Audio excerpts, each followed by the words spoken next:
Welcome to the Continuing Education for Mental Health Professionals podcast. Today we are hosting another CEU Provider Spotlight conversation. This is where we learn more about CEU providers in our community and their journeys. My name is Natasha Moharter, and I'm a licensed counselor and OCD specialist.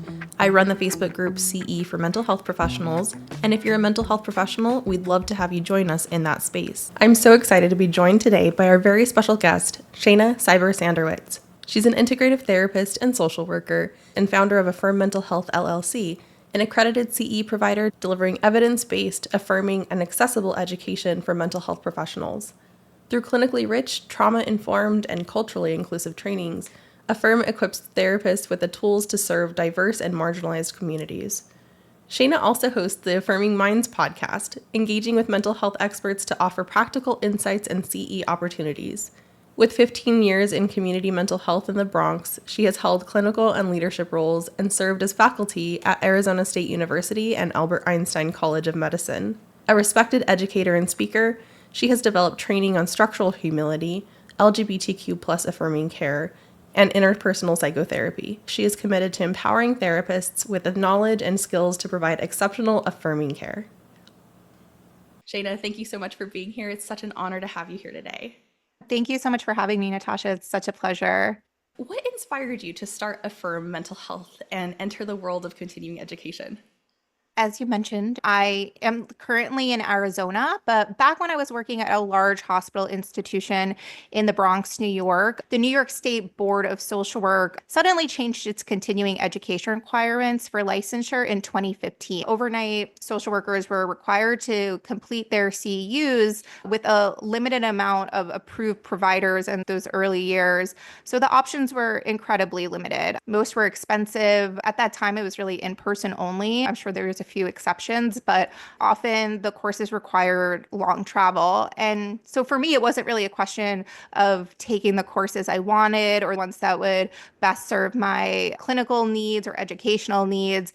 It was really about what I could afford or what I could fit into my schedule at the time. And at the hospital where I worked, there were hundreds of social workers, but no departmental offerings for CEs for us there, even though they had a continuing education department. They organized that around the physician's needs, which was around CMEs, which we were not allowed to except for our continuing education accreditation and licensure. So it became this ongoing conversation that the hospital should provide CEs for social workers. And everyone seemed to agree, but it was sort of like everybody pointing the finger at somebody else. And no one was really volunteering to take the lead. And one day I thought, like, maybe I could look into this. Maybe this is something I can explore. And I posed it to a large group of social workers, like, who's going to do it with me? Who's going to partner with me? And it was sort of crickets. So I wound up just saying, you know what, I'm going to do it alone. I'm going to just check it out. So I asked my department chair if he'd cover the application fee if I figured out how to get approval and launch a program. And he said yes. So I just essentially took it one step at a time, and I navigated the approval process, and I got the Montefiore Social Work Academy off the ground. Once I had approval, I got some additional support, and we built out the CE programming and the infrastructure and the clinical programming. And it really was adapted to meet the needs of the social workers that were working at that hospital institution.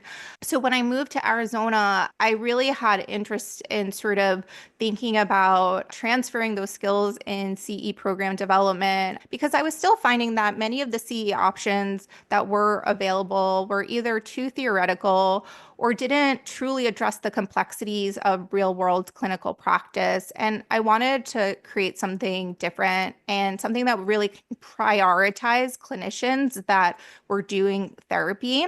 So I envisioned a membership model where social workers were blown away by the value they were getting for their money. Coming from an academic medical setting, a lot of the educational opportunities were centered around faculty, psychologists, and psychiatrists. I wanted to create more robust programming for master's level clinicians such as myself. Oftentimes, I would go to professional conferences and they would provide CEs for everybody but the master's levels clinicians. So I really wanted to have the heart and the ethos of my program be about the needs of licensed masters and clinical social workers, licensed professional counselors, licensed mental health counselors, licensed marriage and family therapists. That's who I saw sort of as like my people and, wanting to make it affordable, accessible, interesting for them, and I wanted it to be painfully obvious that real clinicians, therapists, not venture capitalists, not out of touch academics were at the helm of the program development, that they were made like by and for therapists in terms of the educational content.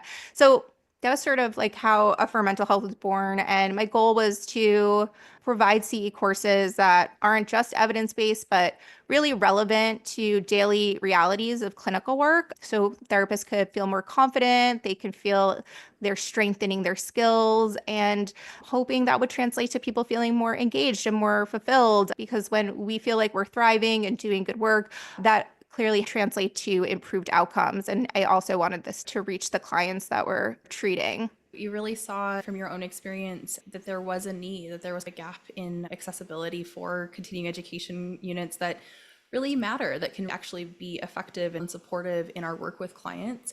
I think it's also really neat that you brought in kind of representation of not venture capitalists. We are clinicians, boots on the ground, doing this work, and what is important to us. Your podcast episodes are very engaging, and I think they are very relevant. One of my favorite ones was on the AI, and it's neat to have those conversations and be able to listen to that and say, okay, these are real things that we're trying to navigate right now. And that's like what's so much fun about doing a podcast. This format allows us to be so timely and relevant. I'm in the process of recording a podcast episode about gender affirming care in response to the legislation, some of which has been dropped within hours or days of the podcast recording. So it just, being able to reach learners in real time when they're actually struggling with these issues and having these questions is such an additional gift that, when I started this, I didn't really know that this would be part of it, but I am so glad it is. I think that's so neat as well.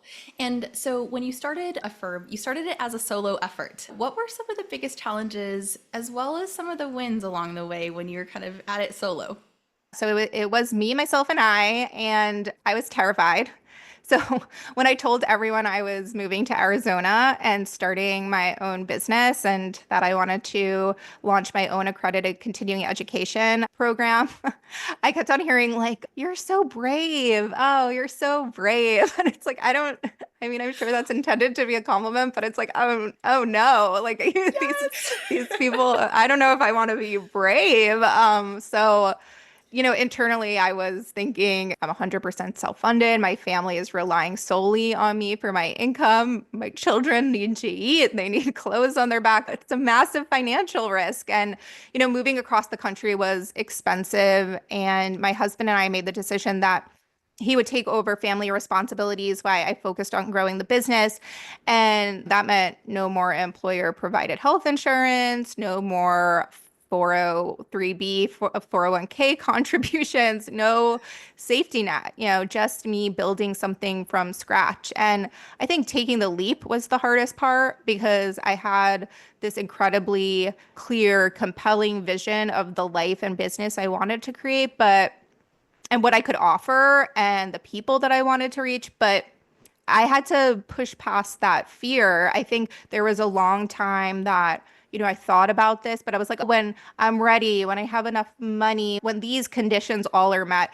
And, it was like tick tock, and those conditions were not going to come to fruition. It required action of me. And I think for a lot of people, COVID brought a lot of clarity of what is truly important. And I wanted more time with my family. I wanted more freedom and flexibility. I wanted to do things that were creative and felt aligned with my personal values. So I just knew like, okay, you have to do it scared. You got to do it with your hands shaking, terrified, and just walk into the fire. Beyond the financial and emotional risk, I think one of the biggest challenges was simply how much I had to learn all at once just to figure this out, like where to file my business, how to set up the tax structure, how to set up payroll, what tech do I need to launch courses, how to structure my business model, how to launch my clinical private practice. And I would say even now marketing is still my biggest challenge. And I think marketing is both an art and an investment, and I still have a lot to learn. I also struggled with imposter syndrome. Everything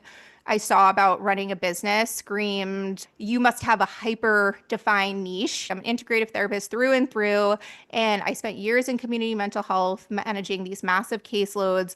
My private practice sees a wide range of clients with transdiagnostic presentations. And I get interested in a lot of things. I have a lot of passions, a lot of interests.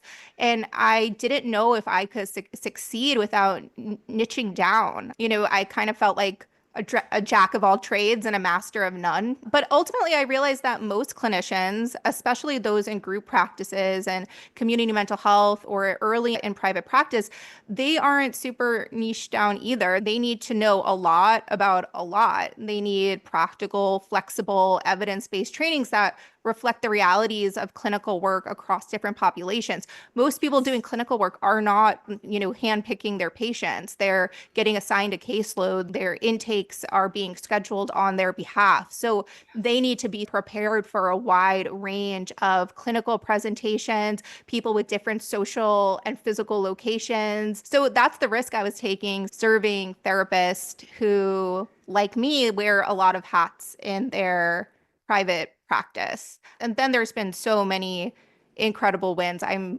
so happy with the decision to just start before I felt ready. Little things like when I first got my logo for my business, I was crying like, oh my gosh. Or even my business when it was like just like the simplest little landing page, it like these moments just got exciting. I started putting the trainings out there, either led by other clinicians or myself. I put out a 10-hour self-study on gender affirming care, and somebody wrote me the most beautiful review on that training. They were an older clinician, like probably close to retirement in their late 70s, and just talking about how a lot of what they were exposed to was conversion therapy and looking at sexual minorities and gender minorities as mental illnesses. And he just gave me this beautiful feedback about how this training had shifted his worldview and that he wished he had done it decades earlier, and that he was so happy that he was taking it. Even if he didn't even know if he was going to ever work with gender diverse clients, I was like, oh, okay, this is why I'm doing this. And those sort of wins are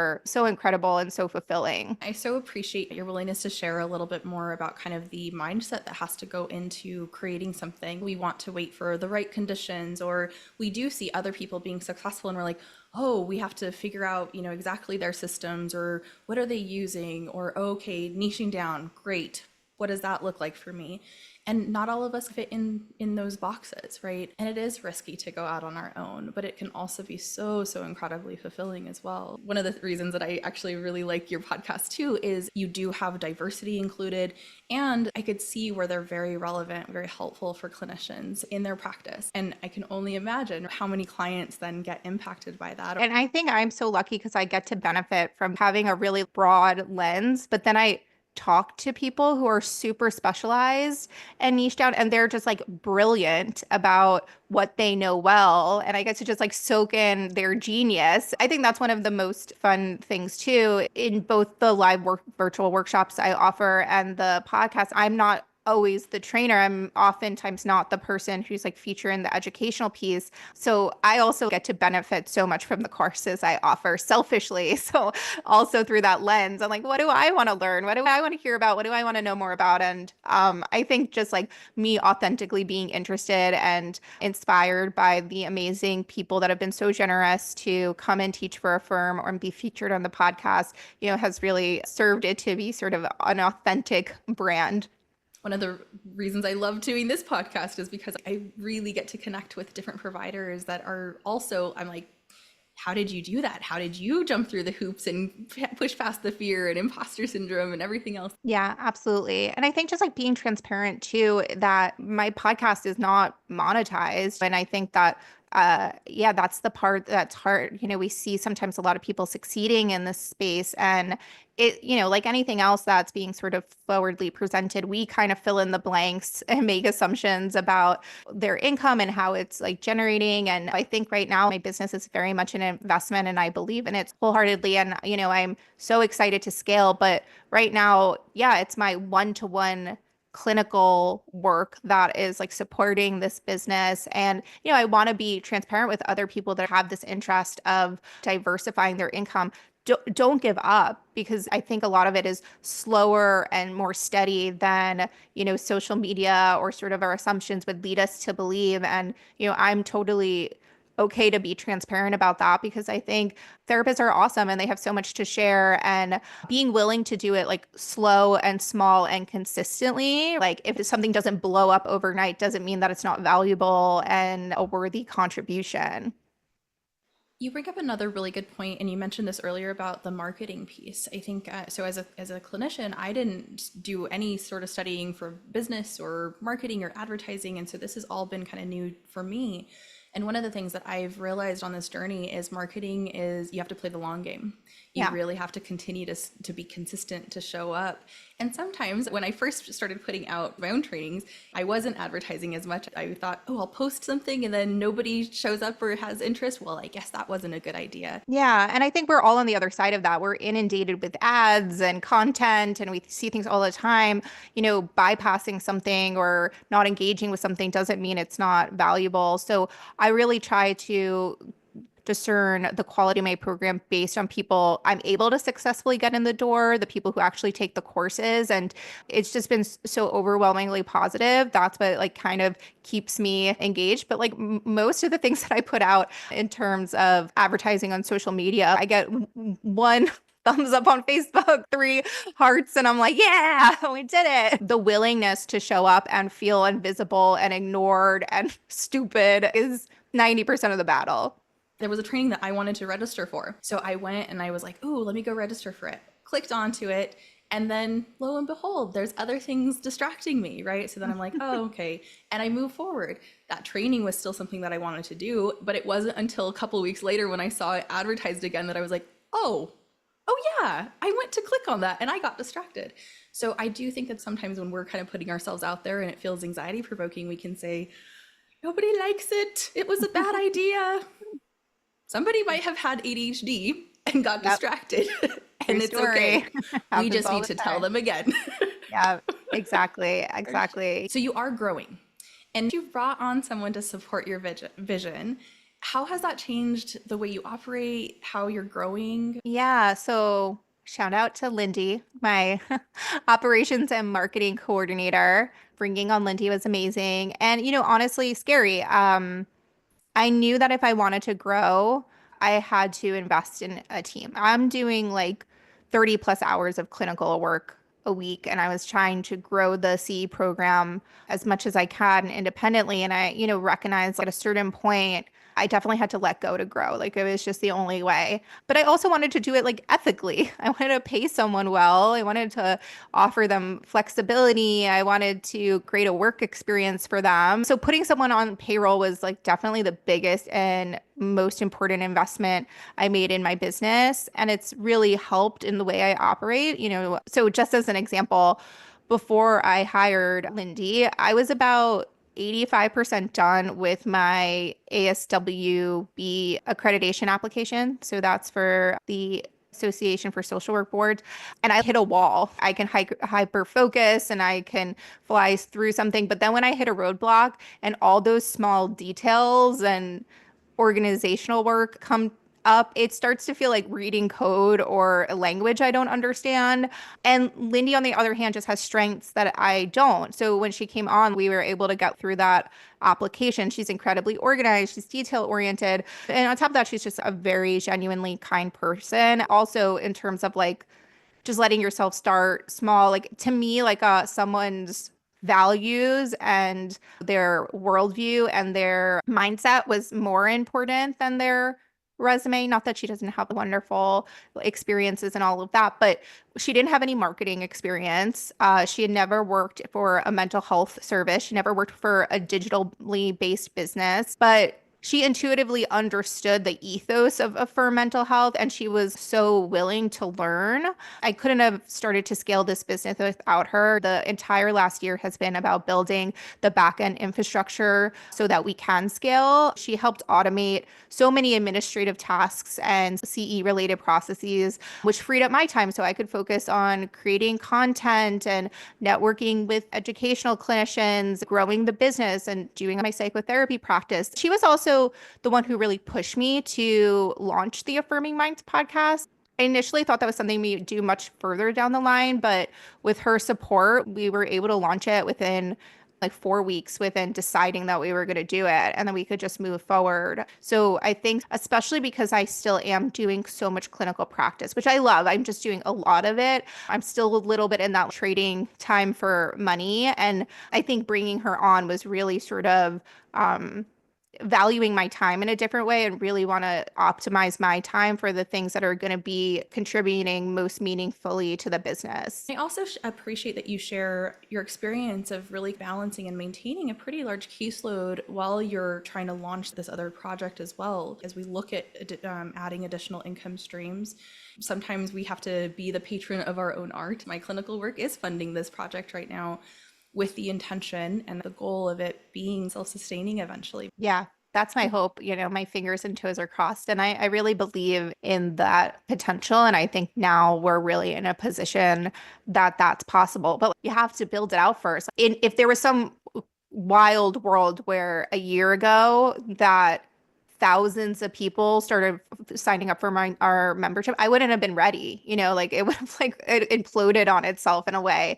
And now I think I've grown into, with Lindy's help, a position that we actually can sustain a much larger audience and that we can give them a great experience through the whole process in terms of an educational experience, which I think was always there, but now also a customer service experience because people have to purchase things. They're putting in credit card information. They want to make sure the email doesn't go to spam and the tech is convenient to use on their end. And, I have people that are coming in with all different levels of tech savvy. Like some people, it's just like they're taking an online course for the first time. They don't know like the buttons to push or whatever. So we had to make sure it was intuitive. And a lot of it was like launching, putting it out there, and then refining as we go. And there was sort of no way but through. Clarity is kind of one of my words for this year. And it is so much more challenging to simplify things than to kind of just I tend to kind of be maybe wordy, or like I'll put a lot of information on older flyers that I would have for trainings and things like that. And I'm like, when I scroll through and I see lots and lots and lots of wording, I don't necessarily sit and look at it all. So I wonder if that's happening to mine as well. And then how do you advertise in a sentence? Right? How do you advertise with colors or make your logo something that matches this product that I have, right? Not too complex, easy to see on little micro buttons and Google and, all the little things too. There's so many logistical pieces that go into it. And it's totally doable. Absolutely. Yeah. And if it's not your strong suit, we hire somebody else and we help we get them kind of on board with that as well. Yes. And I think contrast brings clarity. So sometimes we get clarity by something going wrong and be like, oh, okay, so we're not going to do that. Experience being the greatest teacher, readiness and people feeling like they have to be ready, whatever that means, is the greatest barrier to a lot of these things. Doing it is what gets you ready. Messing up is what gets you ready. Falling on your face is what gets you ready, It totally does. Yeah. I think it's not my favorite to be uncomfortable and to like be anxious and questioning and uncertain. And yet that is the biggest teacher, right? I was learning keywords for SEO and I put together a certain phrase and I was like, great. And then I posted it and I was like, that sounds odd, but now it's out there. That would take a lot of time to redo that. I'll pay attention as I go forward. Great. Yeah. How did you develop your business mindset and what advice would you give to other clinicians who want to do the same? Yeah, I think even in my previous role at the hospital in New York that I worked, I naturally gravitated towards program development. So if I saw a gap or a problem, I wanted to come up with a solution. I wanted to try to see like, okay, well, what can we do about it? Both of my last supervisors there would comment that I had an entrepreneurial spirit. And I was like, I didn't really see it in myself. I could be very self-critical. So I believed I had the soft skills, but not the hard skills that I needed for business. But now I see things a bit differently. I think therapists actually have so many transferable skills to entrepreneurship.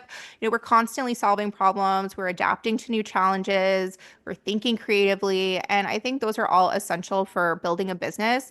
And so much about entrepreneurship is just figuring things out as you go. So a big part of my preparation was just like listening to personal and business development podcasts, most of which had nothing to do with mental health specifically, and just sort of adopting the mindset that everything is figure outable. You don't have to have all the skills in place before you start. You just have to be willing to learn and experiment and take action. I think a big piece of it for myself was that I was going to give myself credit for everything. Like there was no way to like prevent myself from having self-critical thoughts or maybe some shame or embarrassment in the process, but with intentionality and consciously, like every time I took action towards this goal, like I was going to acknowledge that and be with that and savor that no matter the outcome, like that I was just going to be encouraging to myself the whole time. And to me, that is what I have come to see, like my specific brand of being entrepreneurial is persisting forward with some self-kindness. So I think for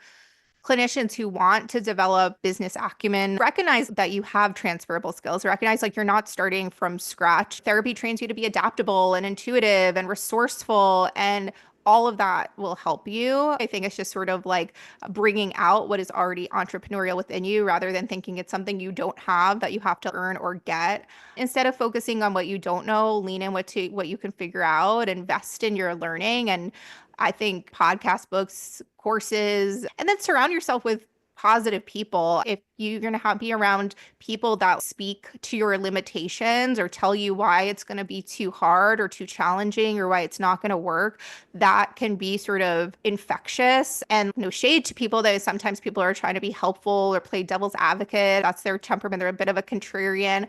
But I think being able to really protect your energy and your peace when you're doing that and pull in people that like can see it with you and sort of screen out people that are going to overemphasize on the problem. You know, that's how our brains are wired anyway. That's like the easy thing, is to see the problem and see the challenge and the threat. I think it takes the skillfulness to override that and see the possibility. And I think that's the mindset piece. And the most important thing is take action before you feel ready. You'll never have all the answers up front. But as you mentioned, clarity is so important, and it really comes from action. We have to also encourage ourselves. We have to be able to say, like, I did a hard thing. It was really challenging. It was scary. I might have cried, but I did it. It's there. Yep. I put it out there, right? And I think about sometimes some of the fears of like, oh, well, what if I get a bad review? What if somebody doesn't like my stuff? That will hurt. It probably will suck. Your stuff is not going to be for everybody. And I think that's absolutely okay. And I was a little shell shocked when I first started reaching out and putting my stuff out there. The name of my business is Affirm Mental Health. The branding colors are the colors that are indicated in the transgender pride flag. And that is a communication that my business will always be, no matter the political climate, centering that mental health should be a safe, affirming space for gender expansive folks. In terms of the clinical education that I put out, certainly we have some courses on that, but the vast majority of things are, you know, more broad and things like that. But I've gotten some emails from people that have, you know, sent me some like incredibly transphobic things. And I'm a cisgender woman. I am just simply someone who advocates for these educational clinical experiences, and obviously like as a human rights issue. So I was like, oh my goodness. But I think I just recognize like you're putting yourself out there in the world, and your presence, your existence, your content, it's gonna welcome in the people that it's meant to. And for some people, it's gonna upset them or trigger them. And I remember when I first got an email like that, I was just like, it made me sad that people just have these really visceral reactions just to like the suggestion. I like wasn't posting anything that I felt was like particularly controversial. I think it was about my gender affirming care course. But, you know, I think I just sort of recognize that I have to use that as motivation. I have to just say, okay, well, this is the reason that that's a core part of my business. Like, right. I think that it's easier said than done, but other people's opinions of you has nothing to do with you, and it's not about you. And I think I'm more trying to be like, am I proud of it? does this align with my values? Does this align with what we want this company to stand for? And if any of my clients saw this, heard this, experienced this, would they feel like it's in dignity and respect to them? Because I think that's important too. Like I always want the people that ultimately are being reached to feel respected. You know that you're doing well in your marketing or your advertising if you have people that like you and really are attracted to the things that you do, and also if you have people that don't like you. Because you're taking a stance. You are putting out there that this is what I do and this is what I don't do. And the people that are going to be good customers are going to be naturally drawn to that. And you don't have to serve everyone. Yeah, that's a very powerful reframe to take. So another question. Affirm Mental Health offers CEUs in multiple formats. So live workshops, you do self-paced webinars, and pod courses. How does this approach enhance accessibility and learning for therapists? Yeah, I think as I mentioned, I want to really over deliver to the people who take their hard earned money and invest it into education with Affirm. They have so many options nowadays, which is great. I really want to provide continuing education that fits into their lives, not that they have to be moving mountains to make work. And then there were some practical aspects as well. As a licensed clinician in New York, 24 out of our 36 CEUs that we earn in our triennial review period have to be from live interactive content. And many of the continuing education membership programs that exist don't include live trainings at all, or if they do, they're sort of prohibitively expensive. So I saw a gap in the market there, and I wanted to create a membership that offered multiple formats to help therapists build the most elite therapeutic toolkit possible. Therapists have different learning styles, they have different schedules, they have different needs. So offering multiple formats enhances accessibility. In terms of the live workshops, those provide real-time interaction and networking opportunities and direct engagement with expert instructors. People can ask questions, people can talk through cases, obviously barring that PHI is protected and all that good stuff. In terms of the self-paced webinars, it allows therapists to learn on their own time without the constraints of a set schedule, but also those people that really benefit from visual learning and visual aid in their learning process.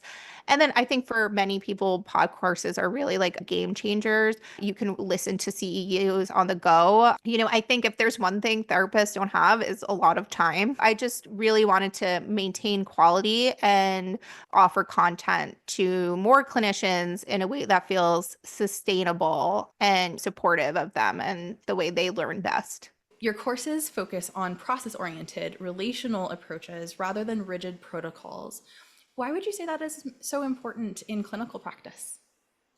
Yeah, I mean, I personally, I have lived experience with both trauma and mental health challenges. And one of my biggest priorities is reducing this divide between us and them. In a lot of my educational experiences, the way that like clients were talked about, sometimes I'd be like, oh my goodness, like if they knew about me, would they be judging me? It felt sometimes like judgmental. And obviously that varied. And sometimes it's like few and far between because I've also had amazing trainers and mentors and supervisors along the way. But I really do love that more clinician educators are leaning into sharing their lived experiences, not as something that undermines their expertise, but something that legitimizes it. And, at Affirm Mental Health, I really want our training to serve a purpose that's not over pathologizing people, that acknowledge that this being a human being thing is pretty hard. And the focus should really be on leveraging clinical treatment to help people build meaningful lives and relationships,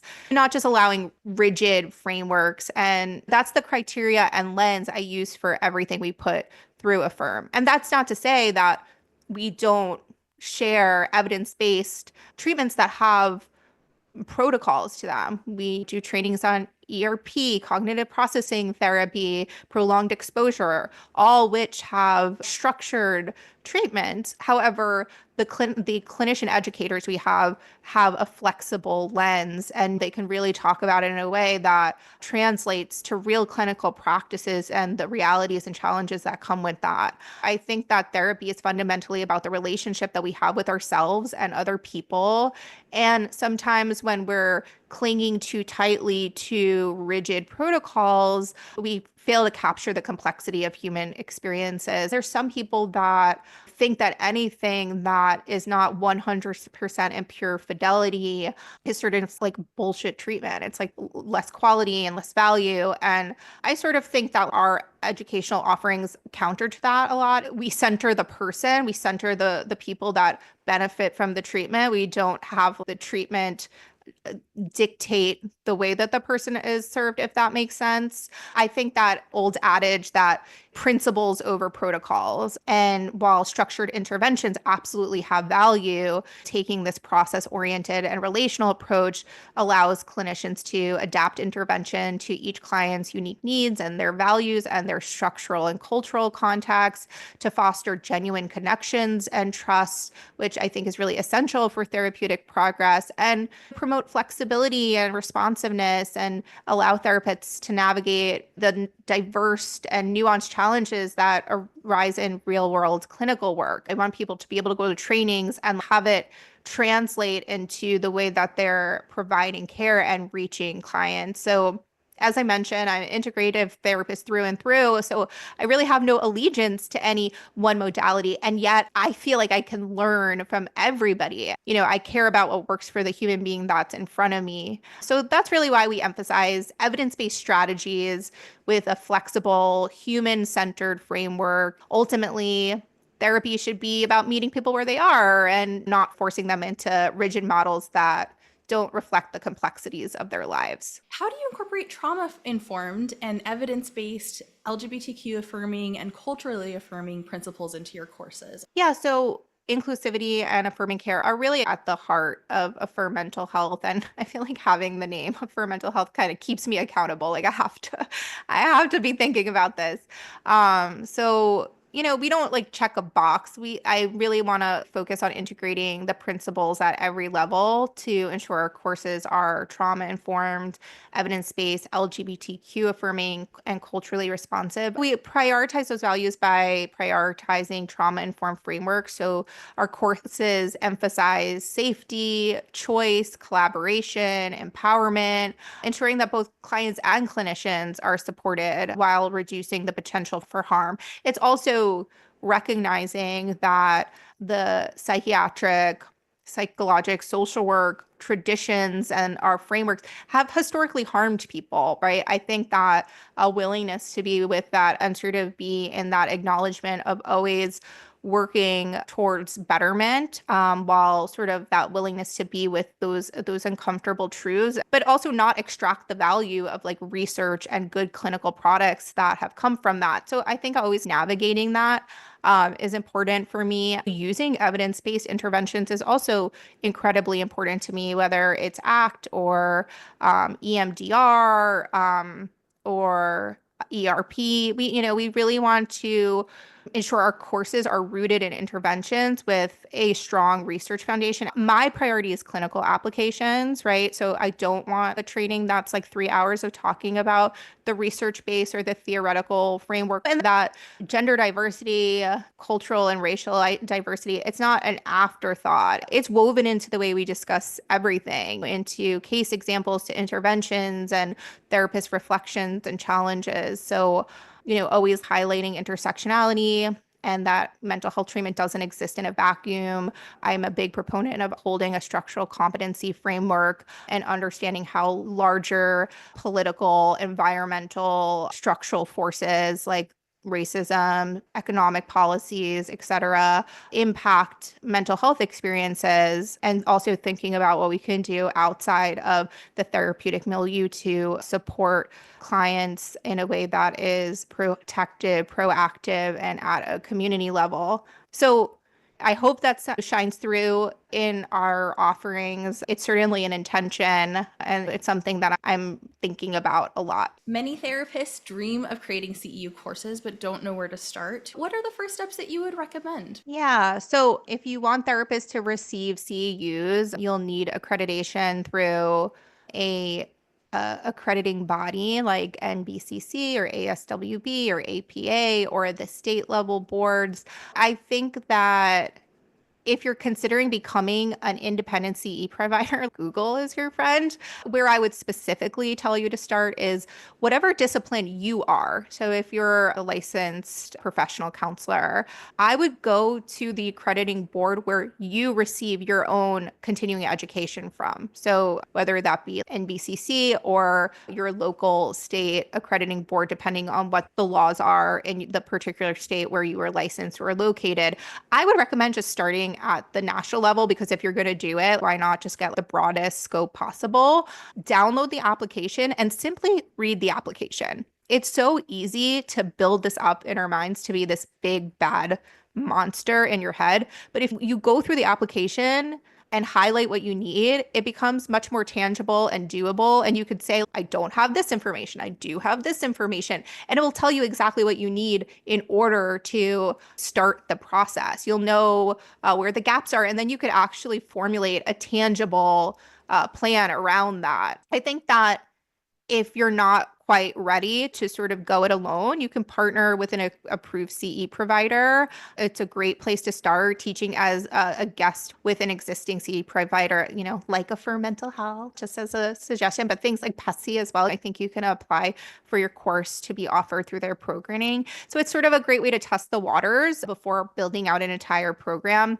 And then just in terms of actual content development, I would say choose a topic you're passionate about. When I'm looking for a podcast guest, I say, what could you talk about for an hour with no notes and just ramble on and on about? If that also fills a gap in current training options, great. But I think also not worrying about things being saturated. I think the more you start with what you actually like to talk about, the better. Almost like every state board requires ethics. But if you don't like talking about ethics, then I wouldn't start there just because there might be a bigger need. And then you work on defining your learning objectives. Like, what should participants walk away knowing or feeling or doing differently? Because all accreditation bodies will require clear, measurable objectives.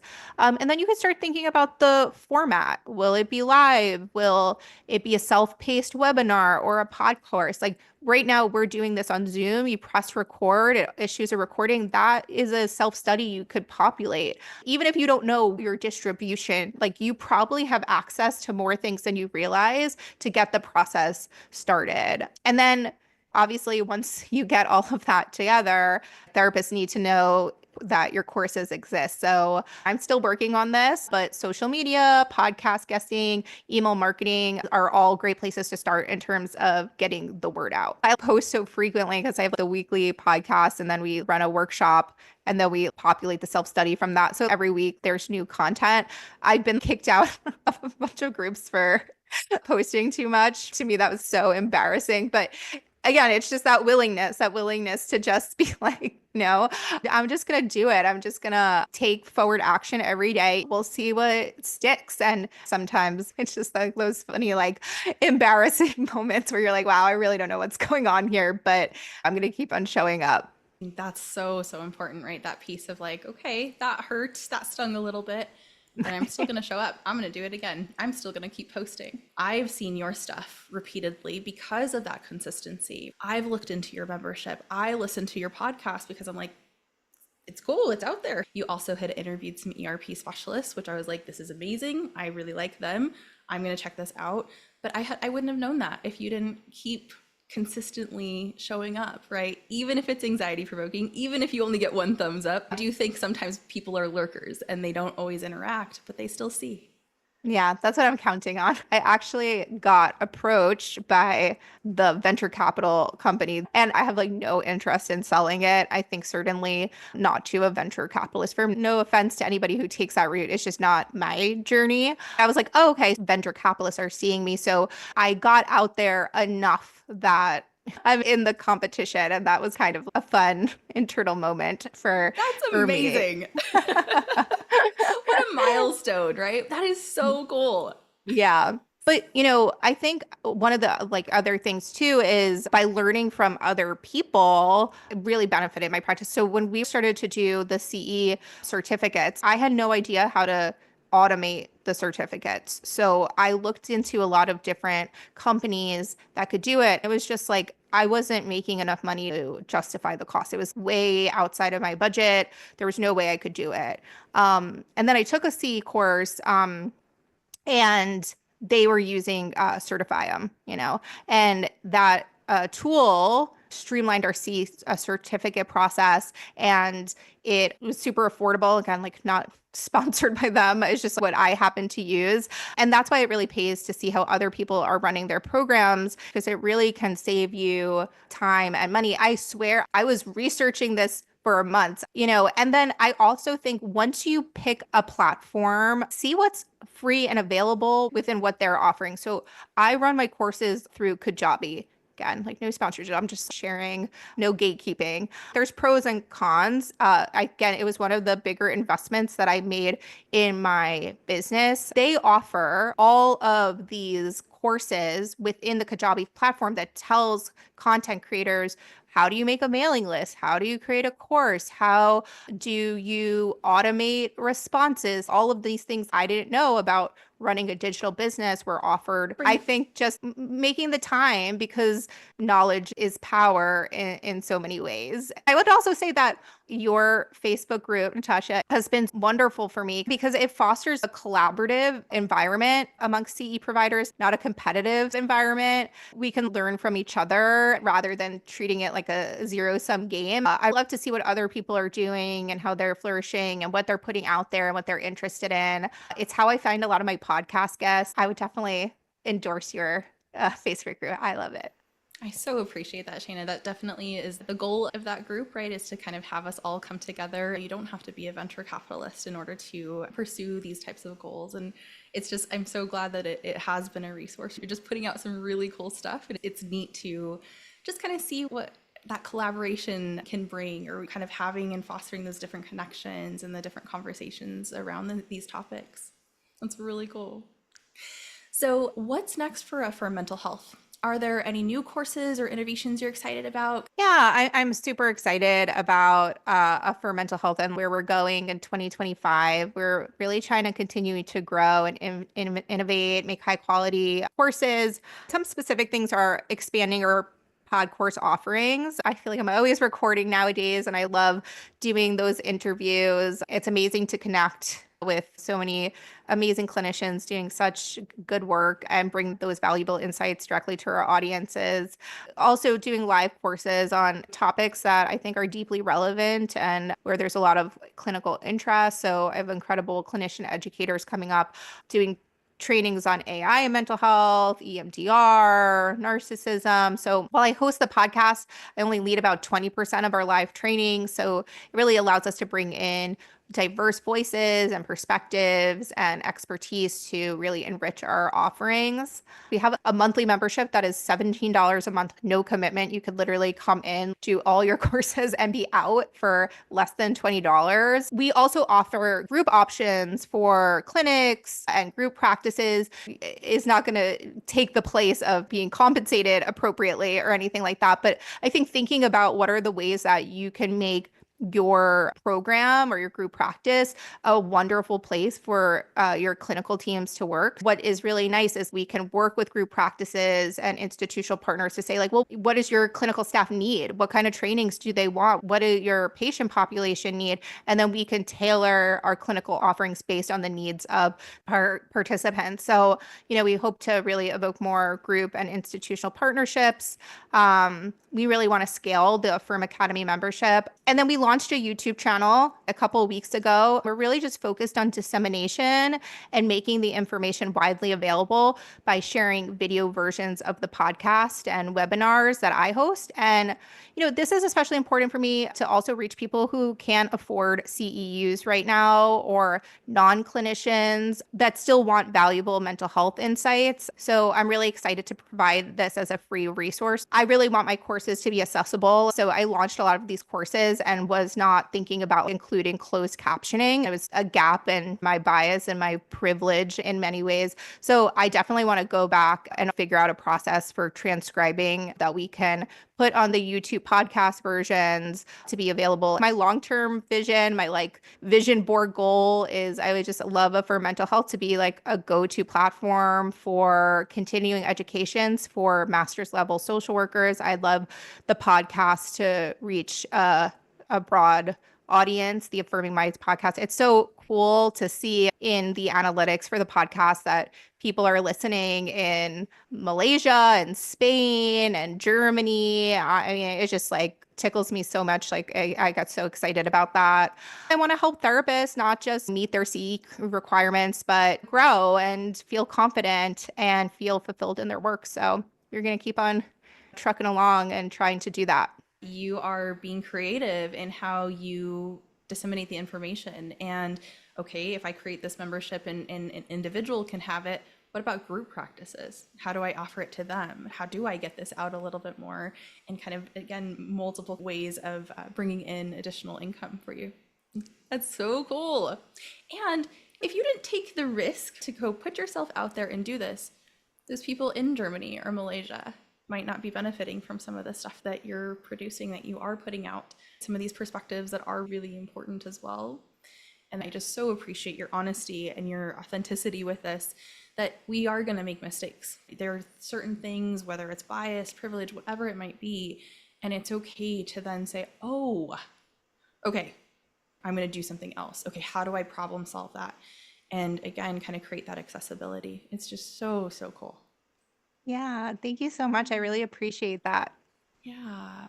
So if people want to find you, what is your website and how would they go about registering for the membership?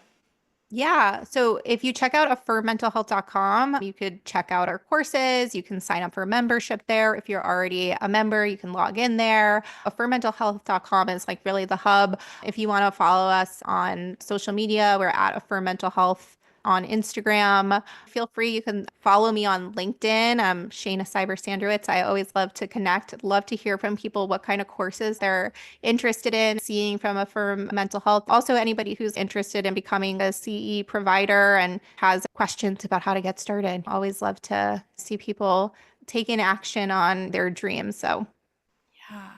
Are you accepting new podcast guests? And if so, yes. where can they reach out to you for that? Is Oh, it the same place? yes. I am accepting new podcast guests. So for the Affirming Minds podcast, check it out. You can email me at Shaina Siber, LCSW at affirmmentalhealth.com. Also, if you go to our website and if you look through the courses, there's a tab where if like people are interested in becoming instructors, they can take a look at that as well. Feel free to email me. You could also send a private message on our Instagram, whatever is most helpful.